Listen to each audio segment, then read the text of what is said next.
کرتا ہے زمانہ حسین سب کا ہے، حسین سب کا ہے،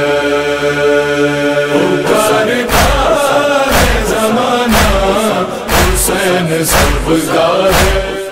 اعوذ باللہ من الشیطان الرجیم، بسم اللہ الرحمن الرحیم، الحمدللہ رب العالمین، الصلاۃ والسلام علی رسول اللہ وآلہ علی اللہ، ولعنۃ الدائمۃ علی اعدائہم اعداء اللہ، من عداوتہم الی یوم لقاء اللہ۔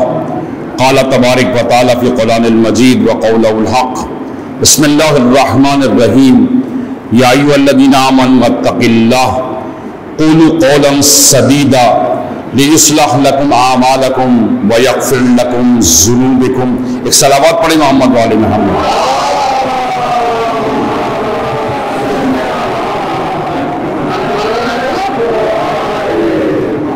برادران عزیز و عاشقان حضرت ابا عبداللہ، آرام آرام اندک اندک محرم اپنے مجھے کمال کی طرف رواں دواں ہے۔ رنج علم و غم و حزن آہستہ آہستہ قلب مومن کے اندر مقام معراج تک پہنچنا چاہتا ہے۔ خود یہ مجالس انسان کے وجود کے اندر سکون و قرار و طمانینت کو پیدا کرتی ہیں۔ سورہ فتح قرآن کی ان پاک اور مقدس سوروں میں سے ہے، بالخصوص سورہ فتح کی آیات۔ خدا فرماتا ہے هو الذی انزل سکینۃ فی القلوب المؤمنین لیزدادوا ایمانا مع ایمانہم وللہ جنود السماوات والارض۔ خدا فرماتا ہے کہ یہ ہم ہیں کہ جو قلب مومن کو سکون و قرار و طمانینت عطا کرتے ہیں۔ یعنی شیطان انسان کو اضطراب عطا کرتا ہے، خدا اپنے ملائک مقربین اولیاء رسولوں اور انبیاء کے ذریعے قلب مومن کے اندر سکون و قرار و طمانینت اور مقام اطمینان تک لے جاتے ہیں۔ ہمارا موضوع، جیسا کہ آپ برادران و عاشقان سماعت فرما رہے ہیں، ہمارا موضوع اخلاقیات و عبادات کے عنوان سے ہے۔ میں نے کوشش کی اپنی استطاعت و صلاحیت کے مطابق، ایک طالب علمانہ کوشش کی میں نے، تاکہ چند نکات نایاب اور چند لطیف اور عمیق باتیں آپ کے سپرد قلب کروں، اور ہر روز کوشش کرتا ہوں کہ ایک خاص رخ، ایک خاص جہت کے ذریعے اپنی بات کو آپ کے اذہان مبارک اور قلب سلیم کے سپرد کر سکوں۔ یہ موضوع خود قرآن کا موضوع ہے، یہ موضوع ہر جوان کا موضوع ہے، یہ موضوع مشکلات، مسائل، پریشانیاں، دین شناسی، دین خواہی، توحید اور رمز توحید اور توحید سے مربوط یعنی اصول دین کی حقیقی جلوہ گری کے لیے یہ موضوع ہے۔ اصول دین کی معرفت اور اس کی تہ میں اترنے والے کمالات و نورانیت اگر آپ چاہتے ہیں کہ آپ کے قلب کو حاصل ہو، تو جب تک ہم شراب اخلاقیات سے اپنے آپ کو معطر نہیں کریں گے اور اخلاقیات کی حقیقت کو سمجھنے کی کوشش نہیں کریں گے، اور اپنے اس جسم کے اوپر جب تک سلطنت اخلاقیات کا پرچم بلند نہیں ہوگا، ہمارے وجود کے اندر نورانیت، کشش اور جذابیت پیدا نہیں ہو سکتی ہے۔ خود آیا خدا نے ہمیں اخلاقیات، اخلاقی کمالات کے لیے پیدا کیا ہے، یا خدا نے ہمیں فقط عبادات کے لیے پیدا کیا ہے؟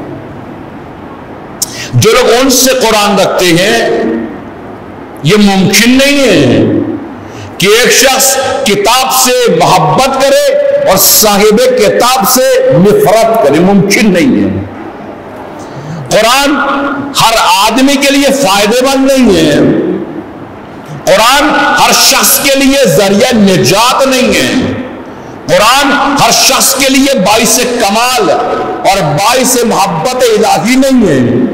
قرآن تمام مریضوں کے علاج کے لیے نہیں ہے. قرآن تمام امراض کا علاج کرنے سے قاصر ہے. قرآن ہر کسی کے لیے نفع بخش، سود مند، فائدے مند نہیں. یہ میں نہیں کہہ رہا ہوں، سورہ اسرا کی آیات بیان ہو رہی ہیں. سورہ اسرا قرآن کا 15واں سورہ. کیا فرما رہا ہے خدا؟ ننزل من القرآن ما هو الشفاء والرحمت للمؤمنین ولا یزید الظالمین الا خسارا. قرآن فقط مومنین کو شفا دیتا ہے. قرآن فقط مومنین کو قوی، توانا، مضبوط کرتا ہے. اس کے وجود کے اندر محبت خدا کو پیدا کرتا ہے. اس کے ظاہری اور باطنی امراض کے لیے قرآن شفا ہے. مگر یہی قرآن ظالموں کو، فاسقوں کو، فاجروں کو، احمقوں کو، جاہلوں کو، متکبروں کو، منافقوں کو فائدہ نہیں دیتا. یوں نہیں یہ قرآن سب کے لیے ہدایت ہے. ہر آدمی چاہے قرآن کو پڑھو، یوں نہیں ہے. قرآن کو پڑھنے سے پہلے جب آپ قرات کے قابل نہیں تھے، جب آپ کو شعر نہیں تھے، جب آپ شگم مادر میں تھے، آیا آپ قاری قرآن تھے؟ نہ. قرآن پڑھنے سے پہلے کیا چیز آپ کو سکھائی گئی؟ ایک اور بات میں آپ سے عرض کرتا ہوں ابھی. آیا یہ واجبات دینی و تکلیف شرعی، یہ موٹے موٹی اصطلاحات، تکلیف شرعی، یہ نماز، یہ حج، یہ زکوٰۃ، یہ رکوع، یہ سجود، یہ شب قدر کے اعمال، یعنی کب آپ پر نماز واجب ہوئی؟ پہلی بات، نماز واجب ہوئی جب آپ سن بلوغ کو پہنچ گئے. سن بلوغ کے بعد کیا چیز ہوئی؟ تکلیف شرعی، جسے آپ واجبات یا شریعت کہتے ہیں. یہ 15 سال پہلے کیا تھے آپ؟ 15 سال پہلے خدا نے آپ کو اس قابل نہیں سمجھا. 15 سال پہلے آپ کے اندر استطاعت و صلاحیت نہیں تھی کہ رمز و راز شریعت کو سمجھ سکتے. نہیں ہے. نماز کب واجب ہوئی؟ جب آپ سن بلوغ کو پہنچ گئے.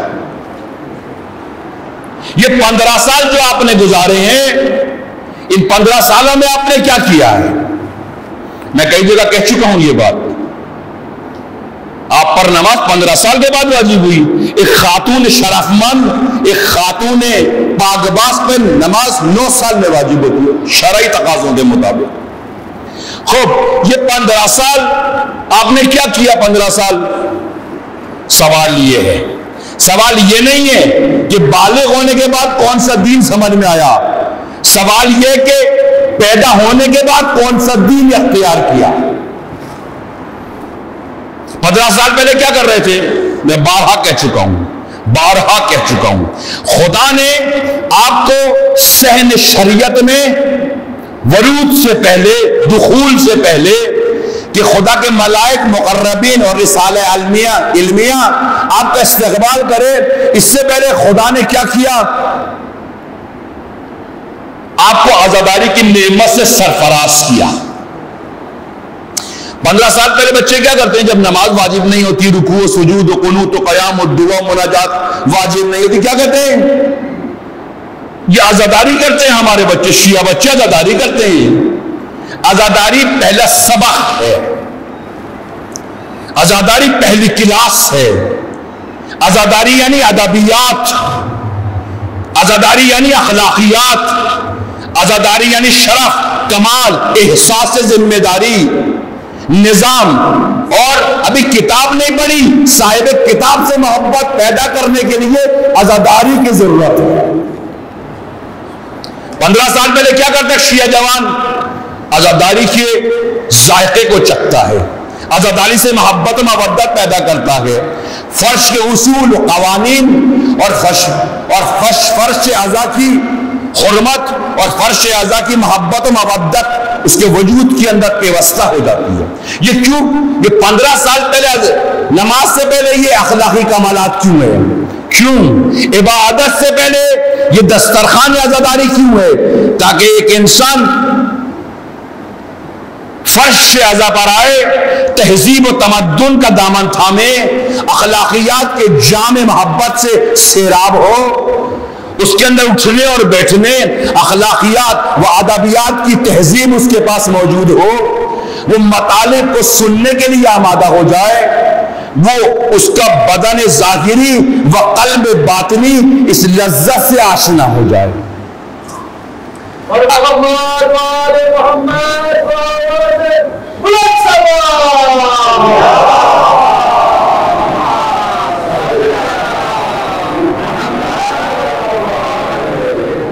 اگر یہ 15 سال پہلے عزاداری عاشقانہ ہو جائے، عقل و دانائی کے ساتھ ہو، شعور و آگاہی کے ساتھ ہو، دلیل و برہان و بینات کے ساتھ ہو، شرف و اخلاقیات کے ساتھ ہو، میں بہت احتیاط سے بات کر رہا ہوں، اگر یہ 15 سال بچے کے کہ جب وہ شریعت کہتی ہے ابھی اس کے اندر استطاعت و صلاحیت نہیں ہے کہ یہ بار شریعت کو اٹھا سکے، البتہ اس 15 سال کے بچے میں یہ صلاحیت ہے کہ وہ اخلاقی کمالات کو سمجھ سکتا ہے، محبت و مودت کو سمجھ سکتا ہے، نفرت و عداوت کو سمجھ سکتا ہے، کتاب کو سمجھنے سے قاصر ہے. خدا نے کیا انتظام کیا کہ ابھی اختلاط کی، ابھی کتاب کو سمجھے نہیں ہو، ابھی کیا کرو، صاحب کتاب کی محبت میں محبت سے آراستہ پیراستہ ہو جا. یعنی خدا جانتا ہے اگر ہماری عزاداری عاشقانہ ہوتی، مدبرانہ ہوتی، شعور و آگاہی کے ساتھ ہوتی تو 15 سال کے بعد ہماری عبادات نورانی ہوتی. عبادات ایک دن میں نورانی نہیں ہوتی ہیں. عبادات کو نورانی کرنے کے لیے دین نے ایک دستور دیا ہے، دین نے ایک قاعدہ دیا ہے، دین نے ایک ترتیب اور ترکیب کو بیان کیا ہے. چاہتے ہو کہ عبادات کا کمال تمہارے وجود سے صدور کرے تو 15 سال فرش پر بیٹھنے کے قواعد کو سیکھو، ادبیات فرش کو سیکھو، تہذیب فرش کو سیکھو. فرش سے جو مطالب بیان کیے جائیں سمجھو، تفکر کرو، پوچھو اور اس فرش اعضا کے قوانین پر عمل کرو. اگر عزاداری عبادت ہے جیسا کہ حقیقت بھی ایسا ہی ہے، اگر عزاداری عبادت ہے تو ہر عبادت کی شرط طہارت ہے، ہر عبادت کی شرط طہارت ہے. اگر باوضو ہو کر آتے، اگر عزم و ارادے کے ساتھ آتے، اگر محبت و مودت کے ساتھ آتے، سایہ یہ پدر میں فرش اعضا پر بیٹھتے، اگر عزاداری مخلصانہ ہوتی، عاشقانہ ہوتی، باادب ہوتی تو عبادت بھی نورانی ہوتی، مخلصانہ ہوتی، شرف مند ہوتی. آج یہ عبادت کیوں روحانی نہیں ہے، معنوی نہیں ہے، تاثیر نہیں ہے، اثر نہیں ہے؟ بار بار کہتے ہیں اہدنا الصراط المستقیم، یعنی 6 معنی دارات. مستقیم یعنی کیا؟ یعنی آپ سمجھتے برزخ میں یا قیامت میں جو جس راہ پہ آپ چلیں گے وہ صراط مستقیم ہے؟ نہ. ابھی آپ نماز کے لیے کھڑے نہیں ہوئے، ابھی آپ نماز کے لیے آمادہ نہیں ہوئے، ابھی آپ نے نماز کی نیت نہیں کی، ابھی شریعت نے آپ کو نماز کا حکم نہیں دیا. آپ کو عزاداری کے ذریعے صراط مستقیم سمجھایا جا رہا ہے، راہ مستقیم سمجھایا جا رہا ہے، ولی مستقیم سمجھایا جا رہا ہے، صاحبان نعمات سمجھائے جا رہے ہیں، صاحبان کفر و نفاق سمجھائے جا رہے ہیں. خدا جانتا ہے عزاداری اگر مخلصانہ ہوتی، عاشقانہ ہوتی، دلیل و برہان و بینات کے ساتھ ہوتی تو تو نماز آج ہماری عاشقانہ ہوتی، عارفانہ ہوتی. نماز آج ہماری کیوں تعفن زدہ ہے؟ اس وجہ سے کہ ہماری عزاداری مخلصانہ نہیں ہے. جیسے ہم نے عزاداری کو رسم سمجھا، ایسے کہ نماز کو بے قدر ہم نے سمجھا. مولا مومنان فرماتے ہیں، صلوات پڑھے محمد والے.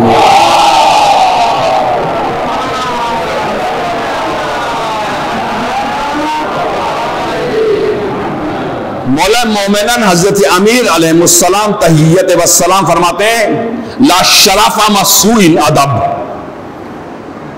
یعنی جو شخص ادب و احترام کا قائل نہیں ہے، جس میں اخلاقیات اور ادبیات موجود نہیں ہے، جو موقع اور مناسبت کی حقیقت سے آگاہ نہیں ہے، جس کے اندر شرف ادبیات نہیں ہے، تہذیب نہیں ہے، تمدن نہیں ہے، جسور ہے، بی ادب ہے، بد اخلاق ہے، زبان دراز ہے، اگر یہ نجاستیں باقی ہیں، فرش پہ بیٹھو گے تب بھی کچھ نہیں ملے گا، مصلی پہ بیٹھو گے تب بھی کچھ نہیں ملنے والا. طے شدہ بات ہے یہ. عزاداری آپ کو جوہر ادبیات سے آگاہ کرتی ہے. عزاداری آپ کے وجود کے اندر سکون و قرار و طمانینت کو پیدا کرتی ہے، اضطراب کو ختم کرتی ہے. عزاداری آپ کے درمیان اخلاقی کمالات کی جلوہ گری کا نام عزاداری ہے. پاک اور مقدس لوگوں کے نورانی چہروں کی جلوہ گری کا نام عزاداری ہے. ارادہ ازلی و ارادہ آہانی کا نام عزاداری ہے. ایک قلب سلیم، ایک انسان رشید، ایک انسان نجیب، یہ کہاں سے وہ شربت رحمانی نصیب ہوتا ہے انسان کو کہ انسان میں یہ الہی اقدار پیدا ہو جائیں. کربلا اقدار الہیہ و اخلاق انبیاء کی جلوہ گری کا نام ہے. اگر یہ فرش تمہیں باادب نہیں بنا رہا، اگر یہ فرش تمہارے اندر تواضع پیدا نہیں کر رہا، اگر یہ فرش تمہارے اندر محبت و مودت پیدا نہیں کر رہا، تہذیب و تمدن پیدا نہیں کر رہا، حق شناسی و باطل شناسی کی قوت اور قدرت نہیں دے رہا، اگر یہ فرش تمہاری باطنی تربیت نہیں کر رہا اور تمہارے وجود کے اندر حق خواہی و حق طلبی کا جذبہ پیدا نہیں کر رہا، یہ فرش وہ فرش نہیں ہے جس کا باطن عرش ہے. آج آپ دیکھ لیجئے کیا ہو رہا ہے. کچھ لوگ، ایک عجیب احمقانہ روش ہے ہمارے معاشرے کے اندر، یعنی متضاد چیزیں ایک دوسرے کے ساتھ متصادم ہوتی ہیں. مثلا شر خیر کے ساتھ متصادم ہے، طہارت نجاست کے ساتھ متصادم ہے، سقیفہ غدیر کے ساتھ متصادم ہے. متصادم چیزیں، مختلف چیزیں ازداد ایک دوسرے سے ٹکراتے ہیں، تصادم پیدا کرتے ہیں. بابا یہ نماز اور عزاداری کب ایک دوسرے کے مخالف ہوئی؟ بتائیے مجھے. نہ عزادار کچھ اور، نماز گزار کچھ اور. یہ شعار شیطان ہے، یہ شعار شیطان ہے. عزاداری کا نماز سے وہی تعلق ہے جو نبوت کا ولایت سے تعلق ہے. عزاداری کا نماز سے وہی تعلق ہے جو جسم کا روح کے ساتھ تعلق ہے. اگر روح ختم ہو جائے جسم میت ہو جاتا ہے، اگر عزاداری ختم ہو جائے عبادات میت ہو جائیں گی، میت. عزیزان گرامی غور کرو، کیوں ائمہ علیہ السلام نے سفارش کی ہے، گزارشات کی ہیں، احکامات صدور فرمائے، امر جاری کیے ہیں. کیا مسجد اور امام بارگاہ ایک دوسرے کے پہلو میں ہوں؟ آپ دیکھتے ہیں کیوں کہا گیا امام صادق، ایک صلوات پڑھیں محمد.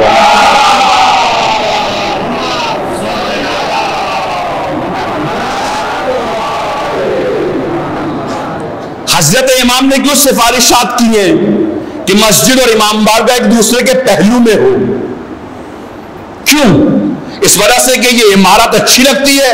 نہ، ایک مقصد ہے، ایک مقصود ہے، ایک مقصدیت ہے.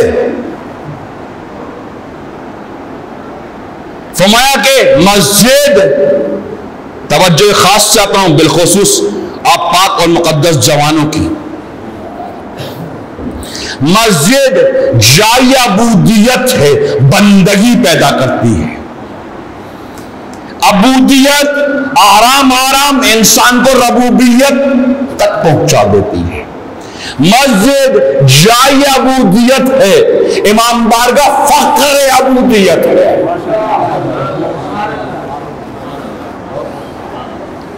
کیسے دوسرے سے متصادم ہو سکتے ہیں؟ یہ خانہ خدا ہے، مسجد خانہ خدا ہے. ابلاغ توحید، ہاں، اسرار توحید، حقائق توحید، پناہگاہ توحید مسجد ہے. امام بارگاہ چھاونی توحید ہے. امام بارگاہ چھاونی توحید ہے.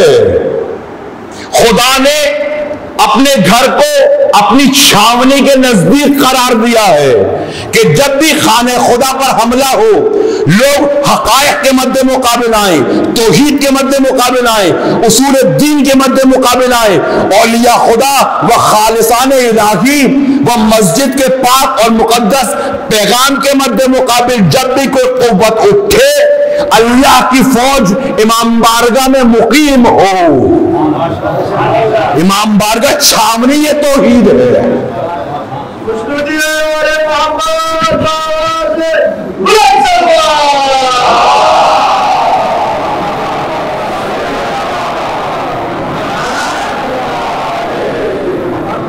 ہر سلطنت، حکومت، ریاست، چاہے وہ سلطنت الہی ہو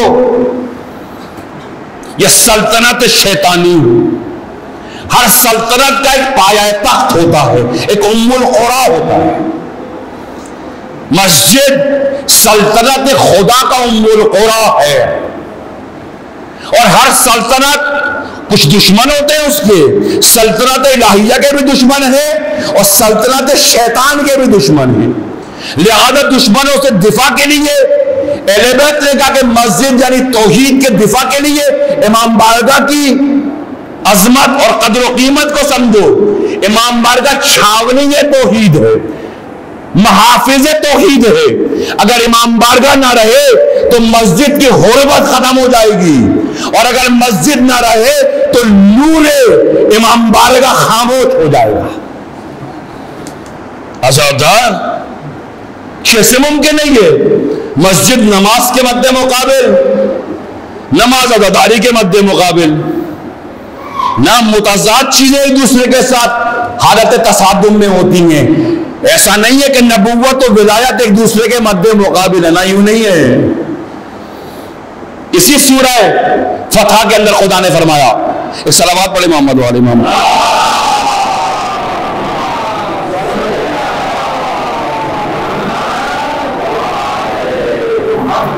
سورہ فتح کی آخری آیات، اس میں بھی وہی بات ہے.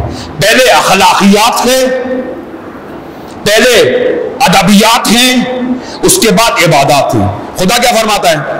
بسم اللہ الرحمن الرحیم. محمد الرسول اللہ پیغمبر محور عالم ہے. محمد رسول اللہ والذین معہ، اور جو لوگ پیغمبر کے ساتھ سازگار ہیں. کون لوگ پیغمبر کے ساتھ سازگار ہیں؟ طہارت کے ساتھ سازگار ہے، نجاست کے ساتھ سازگار ہے. عجیب ہے یہ آیات، پڑھیں. ہمیں کیا بتایا گیا؟ قرآن پڑھو ثواب کے لیے.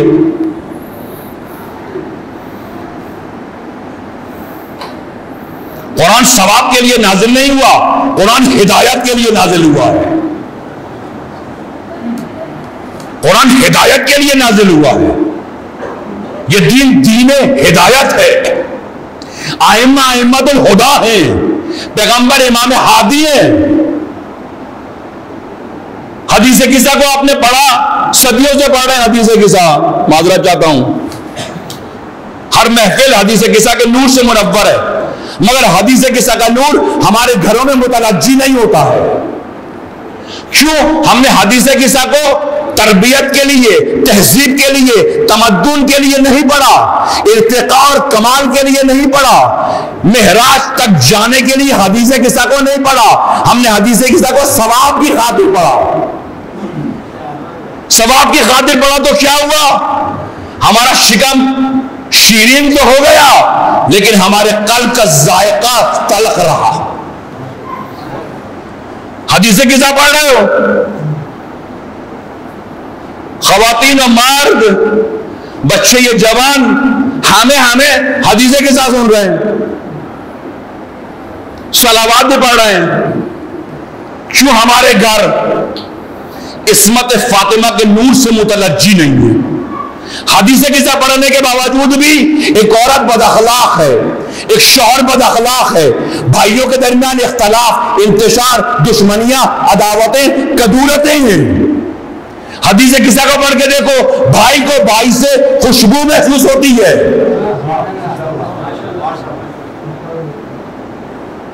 شوہر اور بیوی کے درمیان محبت و مودت ہے، ان کے درمیان رشتہ الفت و مودت ہے۔ ام المومنین صدیقہ طاہرہ کا احترام کرتے ہیں، صدیقہ طاہرہ ام المومنین کا احترام کرتی ہیں۔ اگر حدیث قصہ کو ثواب سے ہٹ کر پڑھا ہوتا، ہدایت کے لیے پڑھا ہوتا، آج ہمارے گھر آتش کدا نہیں ہوتے، آتش فشاں نہیں ہوتے آج ہمارے گھر۔ کیوں طلاقوں کا رواج ہے؟ کیوں دشمنی عداوتیں؟ کیوں بھائیوں کے درمیان نفرتیں اور کدورتیں ہیں؟ کیوں رشتہ داروں کے درمیان مہمان نوازی، ایثار، صلہ الرحم جیسی نعمتیں نہیں ہیں؟ کیوں نہیں ہے؟ ہم نے حدیث قصہ کو ثواب کے لیے پڑھا، ہدایت کے لیے نہیں پڑھا۔ یہی حال قرآن کا بھی ہے، قرآن کو بھی ہم ہدایت کے لیے نہیں پڑھتے۔ قرآن کیا کہہ رہا ہے ہم سے؟ یا ایھا الذین آمنوا اتقوا اللہ قولوا قولا سدیدا۔ یہ قولوا قولا سدیدا اخلاقیات ہے، یعنی انسان صدیق و طاہر ہو۔ مگر اوائل بعثت میں جب پیغمبر نے نشر توحید کیا، اپنی تحریک کا آغاز کیا، ابھی پیغمبر نے عبادات کی بات نہیں کی تھی۔ کفار پیغمبر کو کیا کہتے تھے؟ یہ صادق الامین ہیں۔ پیغمبر غار حرا میں جا کے عبادات کیا کرتے تھے، پیغمبر سب کے سامنے عبادت نہیں کرتے تھے۔ عالم بعثت میں پیغمبر نے عبادات کے ذریعے توحید کو بیان نہیں کیا، اخلاقیات کے ذریعے توحید کو بیان کیا ہے۔ پیغمبر نے ابھی اعلان توحید نہیں کیا، پیغمبر نے ابھی عبادات کے رمز و راز بیان نہیں کیے، پیغمبر نے شریعت کا ظہور پیغمبر کے دست مبارک سے نہیں ہوا، ابھی پیغمبر نے قوانین شرعی اور دینی کو بیان نہیں کیا۔ پہلے دن سے کفار کیا کہتے تھے؟ صادق الامین۔ پیغمبر پہلے دن سے اخلاقیات کی جلوہ گری تھی پیغمبر سے، پیغمبر پہلے دن سے صدق و صداقت سے کام لیتے تھے۔ لوگ جو متاثر ہوئے وہ پیغمبر کی عبادات سے متاثر نہیں ہوئے، پیغمبر کی اخلاقیات سے متاثر ہوئے۔ امام زمانہ بلند تر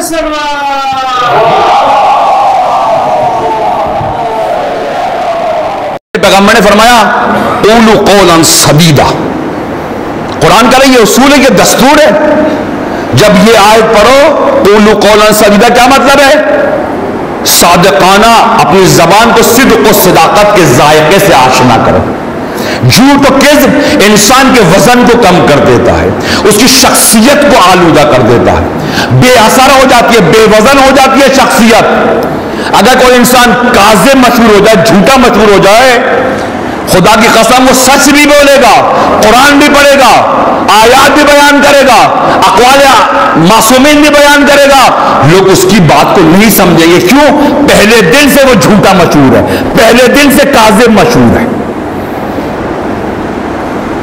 اخلاقیات کا تعلق عبادات سے کہیں زیادہ ہے. عزاداری، وہ نمازی ہے وہ عزادار. اب میں ایک اور پہلو ایک صلوات پڑھے محمد والے میں.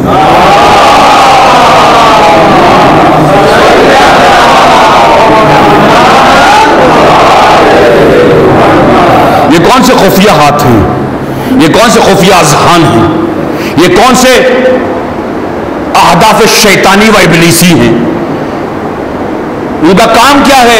ان کا کام یہ کہ مسجدوں کو بھی ویران کرو، فرش اعضا کو بھی ویران کرو. ان کا پلان یہ، منصوبہ یہ، وہ چاہتے ہی ہیں نہ فرش عزاداری بچھے نہ محراب روشن ہو اللہ کے نور سے.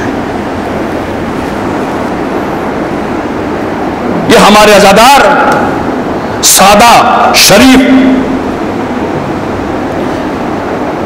کسی نے ہمارے عزاداروں کے کان میں جملہ کا، جملہ بڑا خوبصورت ہے، معنی باطل ہے. آپ کہیں گے یہ کیا بات ہے؟ حقیقت ہے. مثلا آپ دیکھیں، مومنین سے پوچھیں، وہ کہتے ہیں عزادار پیدا ہوئے عزادار مر جائیں. وہ اس کو فضیلت سمجھتے ہیں. عزادار پیدا ہوئے عزادار مر جائیں، وہ سمجھتے ہیں یہ فضیلت ہے. نہ، یہ فضیلت نہیں ہے، یہ حماقت ہے. ایک مثال دیتا ہوں. آپ اپنے بچے کو پہلی کلاس میں داخل کرتے ہیں، پہلی کلاس میں داخل کرتے ہیں، کوشش کرتے ہیں، جدوجہد کرتے ہیں، مصیبتیں مصائب سہتے ہیں کہ بچہ ہر سال ایک درجے کو طے کرے. ہر سال بچہ ایک درجے کو طے کرے. کلاس 1 میں کروایا، کلاس 2، کلاس 3، کلاس 4، درجہ بدرجہ ارتقاء منازل کو طے کرے. ایک بچہ جو 5 سال ایک ہی کلاس میں رہے، اس کے باپ کے قلب پر کیا گزرتی ہے؟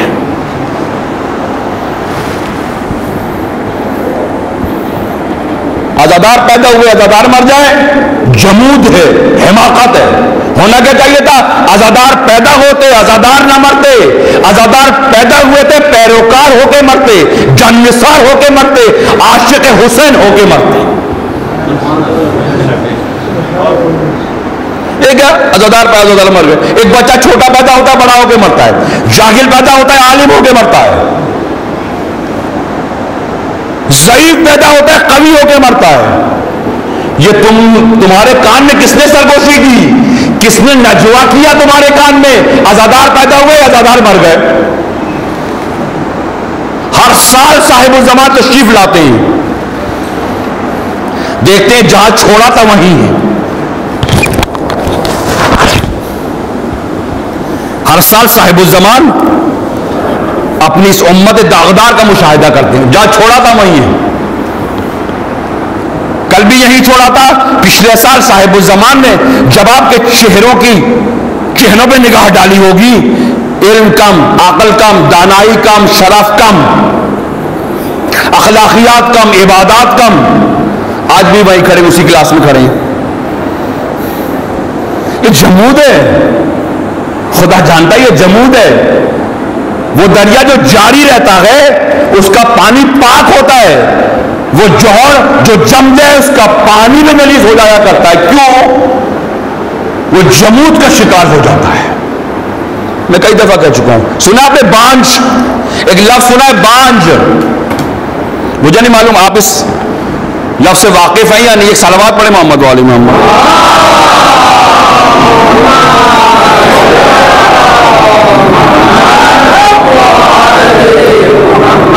بانج ایک لفظ ہے. بانج یعنی وہ عورت جو تولید نہیں کر سکتی ہے.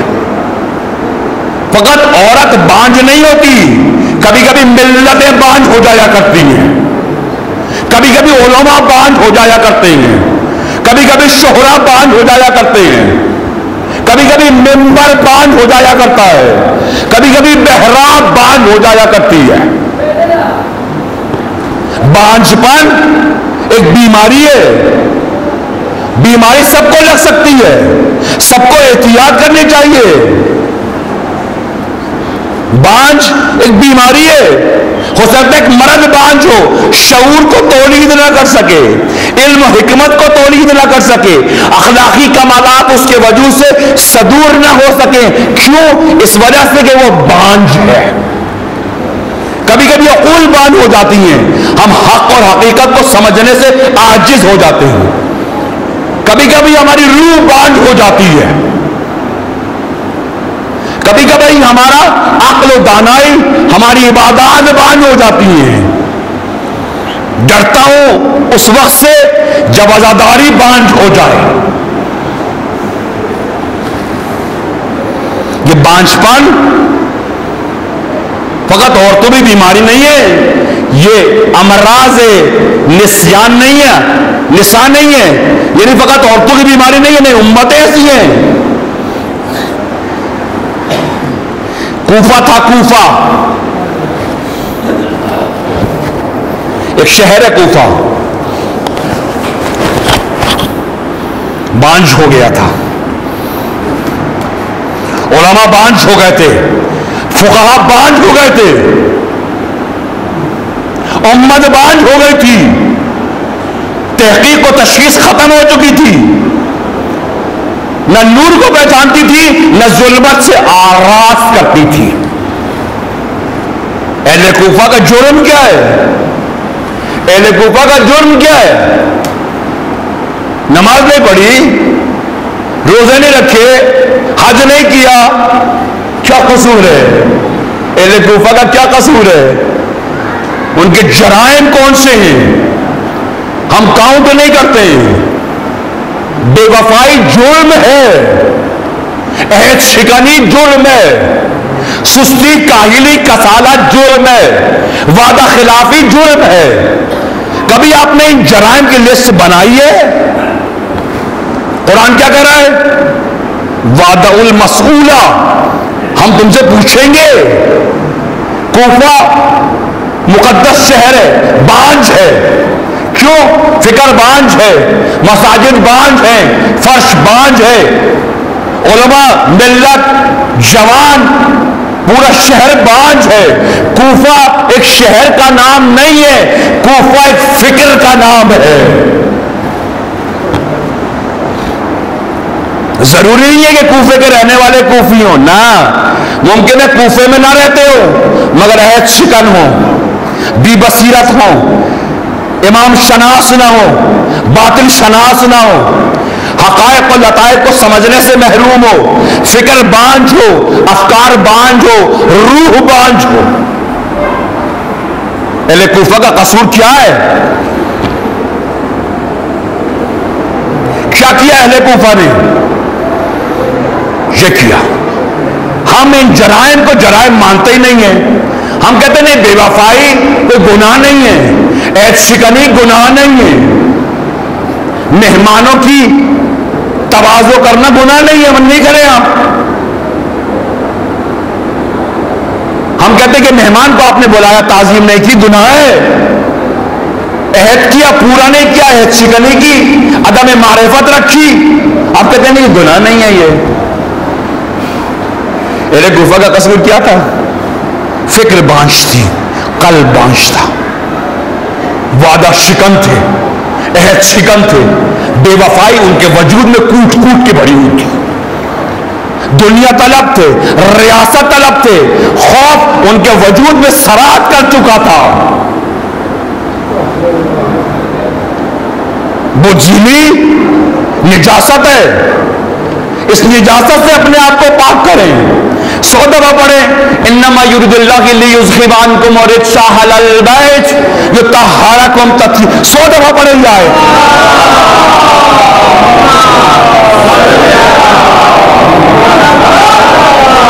100 دفعہ پڑھیں گے آیت، اس کے باوجود بھی نجاست دور ہونے والی نہیں ہے.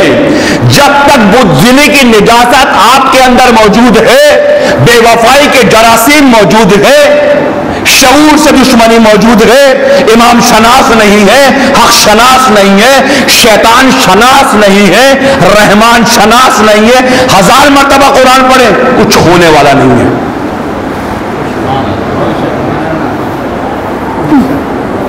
بزدلی کے ہوتے ہوئے آپ قرآن پڑھیں یا آیت کی تلاوت کریں. میں پہلے بھی کہیں کہہ چکا ہوں، استغفار عملی ہے. یہ تسبیحات میں لے کر استغفر اللہ کہنے کا نام استغفار نہیں ہے. کبھی کبھی استغفار جہالت سے دور جانے کا نام ہے. کبھی کبھی شراب شعور کو پینے کا نام استغفار ہے. کبھی کبھی بزدلی کی نجاست کو اپنے وجود سے دور کرنے کا نام استغفار ہے. کبھی کبھی دل شکستہ رنج دیدہ مومنین کو بشارت دینے کا نام استغفار ہے. استغفار تسبیح استغفر نہ ایسا نہیں ہے. جو بے وفائیاں کی ہیں، جو توہین کی ہے، جو نقصان کیا ہے اولیاء کا، اس نقصان کا جبران ادا کرو. یہ ظاہری تسبیح پھیرنے سے اللہ تمہارا استغفار تو قبول نہیں کرتا ہے. استغفار عملی ہے، عملی نظری نہیں ہے، عملی ہے. میں کہہ چکا ہوں، کل بھی میں نے کہیں یہ جملہ کہا. مثلا ایک شخص ہے، وہ اپنی زبان ذوالفقاری سے اپنے پدر اپنے باپ کے وجود کو زخمی کرتا ہے، اس کے قلب کو آزار پہنچاتا ہے. اپنی ماں کے نازک قلب کے اوپر بد تہذیبی، توہین، تکذیب، جسارت کی نجاست اور اس کے زخم قلب مادر پہ لگاتا ہے. اپنے باپ کی بے احترامی کرتا ہے، مشاورت نہیں کرتا، اپنے باپ کی توہین و تکذیب کرتا ہے. 1000 رکعت نماز پڑھے، استغفر اللہ، کچھ ہونے والا نہیں ہے. امام سے سوال کیا، ابن رسول اللہ، میں نے اپنی زبان ذوالفقاری سے اور زبان جسارت سے اپنے باپ کے قلب پر وہاں وار کیے ہیں جہاں انگلیاں مرہم رکھ نہیں سکتی. سوچ، ہاں ہمیں نہیں پتا، یہ ہماری فکر بانج ہے. ماں باپ کی توہین کرتے ہیں، تکذیب کرتے ہیں، ان کو جھٹلاتے ہیں، اس نعمت کی قدردانی نہیں کرتے. ماں باپ اللہ کی رحمت کا عظیم جلوہ ہے. اللہ جب جلوہ صغیر میں تمہیں تواضع دیکھے گا، اللہ اپنے اسماء بزرگ کے سپرد تمہیں کر دے گا. ماں باپ اللہ کا جلوہ صغیر ہے، ربوبیت ہے، رحمانیت ہے، ستاریت ہے. امام سے پوچھا کہ میں نے اپنی زبان سے اپنے ماں باپ کے قلب پہ وہاں وار کیا ہے، کیا کروں؟ احساس ہوا. احساس بیداری ہے، جانوروں میں نہیں ہوتی، حیوانوں میں نہیں ہوتی. احساس، دعا کرے احساس پیدا ہو انسان کے وجود کے اندر. احساس خود استغفار کی نشانی ہے. احساس استغفار کی نشانی ہے. غفلت استغفار سے دوری ہے، خدا سے دوری ہے. خود امام سے پوچھا، میں نے ظلم کیا اپنے ماں باپ کے ساتھ، اپنے ماں باپ کے قلب پہ میں نے وہاں وار کیا جہاں انگلیاں مرہم رکھ نہیں سکتی. امام کچھ دیر خاموش رہے، پھر ایک عجیب نگاہ سے دیکھا، کہا الحمدللہ رب العالمین، خدا نے تمہیں قبول فرمایا. کیوں؟ تمہارے اندر احساس سے استغفار پیدا ہوا ہے. ائمہ اس پہ خوش ہے کہ انسان کے اندر احساس سے استغفار پیدا ہو جائے. ابھی استغفار کیا نہیں ہے، فقط احساس سے استغفار پیدا ہوا ہے. خدا کی قسم، جس دن انسان کو اپنے نقص کا علم ہو جائے، جس دن انسان کو اپنے نقائص کا علم ہو جائے، وہی روز، وہی دن، وہی لمحہ خدا کی رحمت کے نزول کا وقت. کہا میں کیا کروں؟ میں نے بوڑھے باپ کو توہین کی تکذیب کی، وہ پکارتا رہا، میں نے جواب نہیں دیا. ہم سمجھتے معمولی بات ہے، ہم سمجھتے نہیں یہ گناہ نہیں ہے. نہیں، یہ عظیم گناہ ہے، یہ باطنی گناہ ہے. اس وقت پتہ چلے گا وجیدوا ما عملوا حاضرا، قرآن یہ کہتا ہے، جب سب چیزیں ظہور پذیر ہو جائیں گی. معلوم ہوگا اس دن. امام سے کہا کہ اب میں کیا کروں، مجھے احساس ندامت شرمندگی ہے، میں کیا کروں؟ امام نے اس قدر کچھ ترین، اس قدر چھوٹا عمل بتایا، فرمایا یہ قلیل ہے مگر جمیل ہے.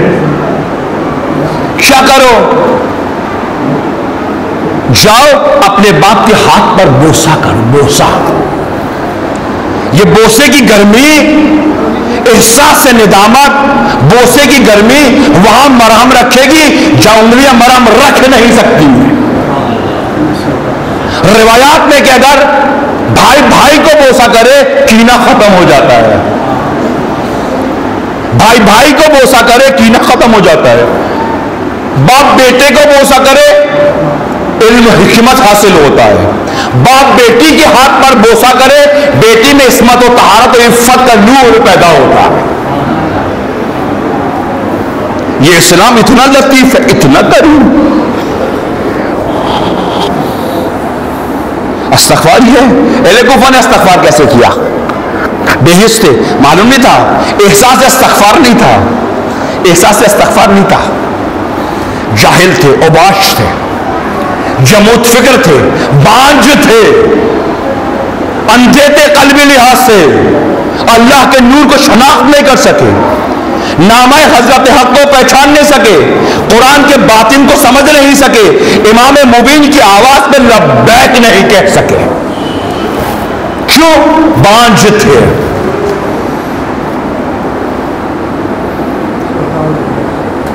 مسلم پہنچے ہیں کوفہ کے اندر، کن کے درمیان؟ امت بانج، جمود یافتہ، حق و حقیقت سے عاری، جذباتی، احساساتی. جیسے ہی انہوں نے دیکھا کہ امام حسین کے، جیسے کوفہ والوں نے دیکھا کہ یہ سفیر امام حسین ہے، ارد گرد جمع ہو گئے. میں ایک جملہ اور کہتا چلوں، خالی محبت فائدہ نہیں دیتی، کبھی کبھی محبت میں بھی بانج ہو جاتی ہیں. محبت اگر معرفت حاصل کر جائے انسان بانج نہیں ہوتا. محبت اگر احساساتی ہو، عاقلانہ، مدبرانہ، بمعرفت رہو، انسان امام کے سامنے امام کی توہین کرتا ہے. جس کی محبت کا دم پڑتا ہے اس کی توہین کرتا ہے. پہلے کوفہ سے ہی تھے. کسی عالم نے کہا مسلمانوں کے شہر میں فقط ایک مسلم ہے. شہر مسلمان میں فقط ایک مسلم ہے. مسلم کوفے پہنچنے، دردناک ہے یہ داستان، دردناک ہے یہ داستان. اس میں آیات ہیں، بینات ہیں، اس میں بہت سارے نکات ہیں ہماری تربیت کے لیے، ہماری تہذیب کے لیے، ہماری روحانی اور معنوی ارتقاء کے لیے. یہ مسائل عبرتی ہیں، ہمیں دیکھنا ہے. ایسا نہ ہو کہ کل کو صاحب الزمان کا مسلم یہاں پہنچے اور ہم وہی کریں جو اہل کوفہ نے امام کے سفیر کے ساتھ کیا تھا. عبرتیں یہ. مسلم کوفہ پہنچتے، ادھر امام حسین راستے میں ہیں، محو سفر ہے. امام حسین تحیت و السلام، خود ابا عبداللہ 2 محرم کو وارد کربلا ہوتے ہیں. سنا ہے آپ نے؟ ایک رنج آور خبر ابا عبداللہ کے وجود اقصی سے ٹکراتی ہے.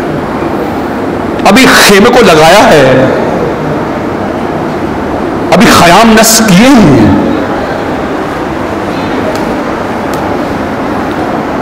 ادھر مسلم کوفے کے اندر موجود ہے. شیعوں کا شہر ہے، عزاداروں کا شہر ہے، مخلصوں کا شہر ہے.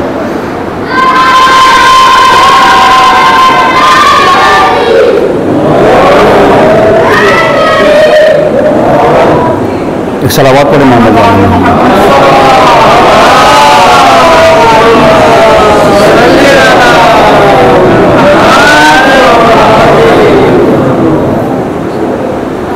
مسلم پر غربت ہے. پہنچنے ظہر کے وقت 18,000 افراد مسلم کے پیچھے اقتدا کرتے ہیں نماز.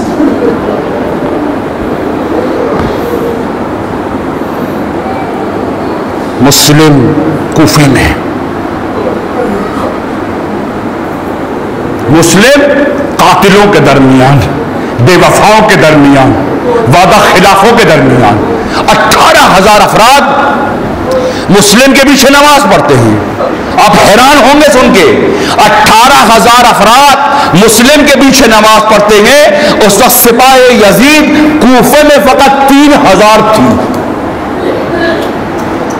مگر مسلم کا لشکر بے وفاؤں کا لشکر ہے، غداروں کا لشکر ہے، عہد شکنوں کا لشکر ہے.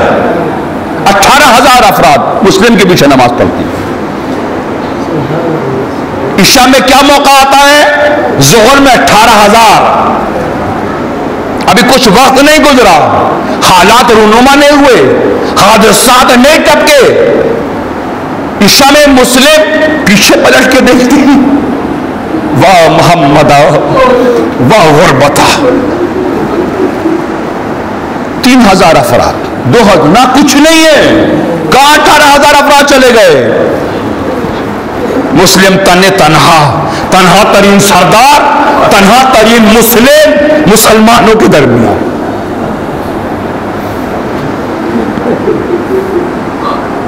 اہل کوفہ نے جو داغ اپنے چہرے پہ لگایا ہے، خدا کی قسم آب زمزم سے بھی دھلنے والا نہیں ہے. قلب مسلم پہ کیا گزری؟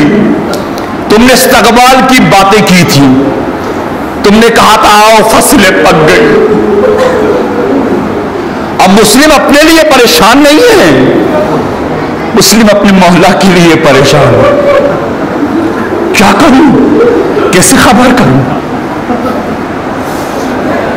کیا کروں؟ کیسے خبر کروں؟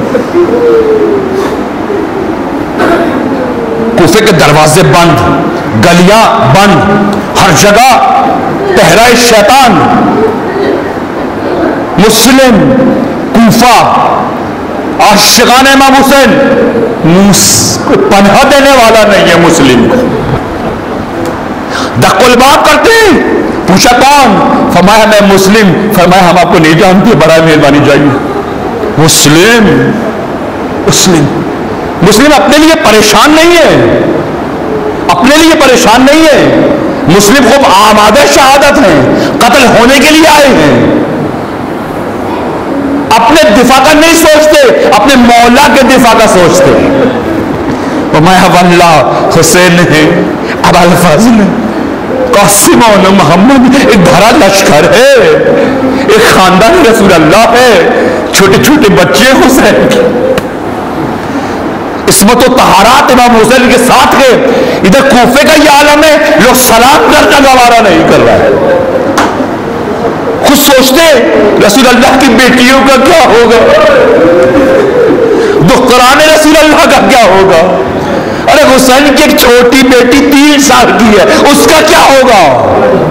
اپنی بیٹی کے بارے میں نہیں سوچتے، حسین کی بیٹی کے بارے میں سوچتے.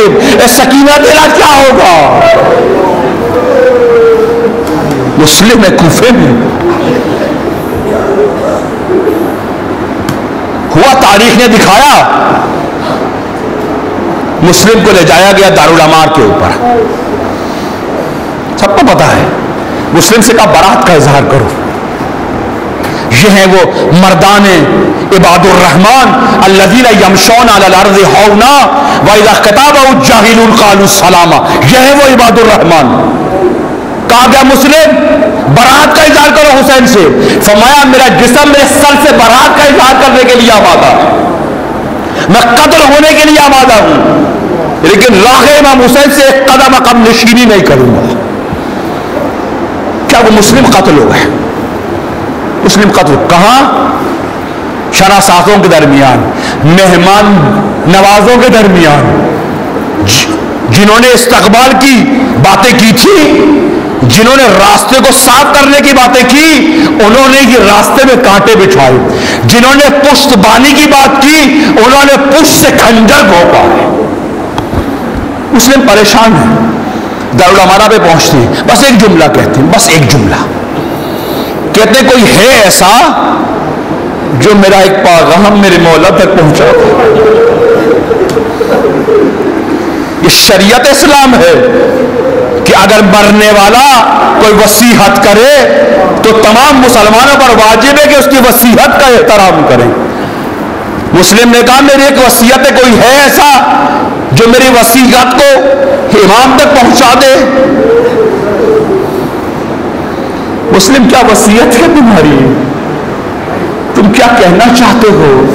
مسلم کہیں گے میری پہلی وصیت یہ ہے، ابن رسول اللہ کوفے میں تشریف مت لاؤ، یہ بے وفاؤں کا شہر ہے، وعدہ خلافوں کا شہر ہے، مہمان کو قتل کرنے والوں کا شہر ہے، یہ وہ شہر ہے جو نہ شیطان کو پہچانتا ہے نہ رحمان کو پہچانتا ہے۔ کیا ہوا؟ ادھر اب عبداللہ پہنچے ہیں، لعوف میں عجیب و غریب روایات ہیں۔ فرمایا اب عبداللہ پہنچے ہیں، اچانک رخ کیا کوفے کی طرف، رخ کیا کوفے کی طرف۔ فرمایا میرے سینے کے اندر ایک درد کیوں محسوس ہوتا؟ مجھے یہ آسمان و زمین میں آہو فغاں کی آوازیں یہ محسوس ہوتی ہیں، کوئی ہے ایسا جو کوفے کی خبر لائے؟ ارے کوفے میں میرا بھائی موجود ہے، کوئی ہے ایسا جو کوفے کی خبر لائے؟ فرزہ شاعر آیا، کہا کوفے کے کیا حالات ہیں؟ اب عبداللہ نے پوچھا کوفے کے کیا حالات ہیں؟ فرمایا کوفہ، ارے کوفہ موجود ہے، کوفی موجود ہے، مہمان کو قتل کر دیا گیا، مسلم کو قتل کر دیا گیا۔ اب عبداللہ نے یہ سنا، عجیب آیت پڑھی، فرمایا فَأَمَّا الْيَتِيمَ فَلَا تَقْهَرْ وَأَمَّا السَّائِلَ فَلَا تَنْهَرْ۔ گئے آواز دی، کہاں ہے دختران مسلم؟ ارے کہاں ہے دختران مسلم؟ مسلم کی بیٹیاں سکینہ کے ساتھ تشریف فرما تھیں۔ اب عبداللہ خیمے میں داخل ہوئے، عجیب نگاہ ڈالی، کہا یہ دختران مسلم کو میرے قریب بلاؤ۔ مسلم کی بیٹیوں کو بلایا گیا۔ اب عبداللہ نے دونوں کو اپنے سامنے بٹھایا، کبھی ایک دختر کے ہاتھ پر بوسہ کرتے تھے، کبھی دوسری دختر کے ہاتھ پہ بوسہ کرتے تھے، پھر دونوں بیٹیوں کو اپنی آغوش امامت میں لے لیا، دونوں بیٹیوں کو چومنا شروع کیا۔ فرمایا فَأَمَّا الْيَتِيمَ فَلَا تَقْهَرْ۔ بیٹیوں نے کہا یا ابا عبداللہ، اے چچا جان، آج آپ ہمارے ساتھ ایسا سلوک کرتے ہیں جیسا یتیموں کے ساتھ سلوک ہوتا۔ اب عبداللہ نے بیٹیوں کو اپنے قریب بلایا، چومتے رہے اور کہا اِنَّا لِلَّهِ وَإِنَّا إِلَيْهِ رَاجِعُونَ۔ میں کہوں گا السلام علیکم یا ابا عبداللہ، ارے آپ نے مسلم کی بیٹی کے ہاتھ پر بوسہ کیا، آپ نے ان کے سر پہ دست شفقت رکھا، یا ابا عبداللہ ابھی چند دن گزریں گے، ارے چند دن گزریں گے، آپ کی 6 سالہ دختر کہ جس کے دامن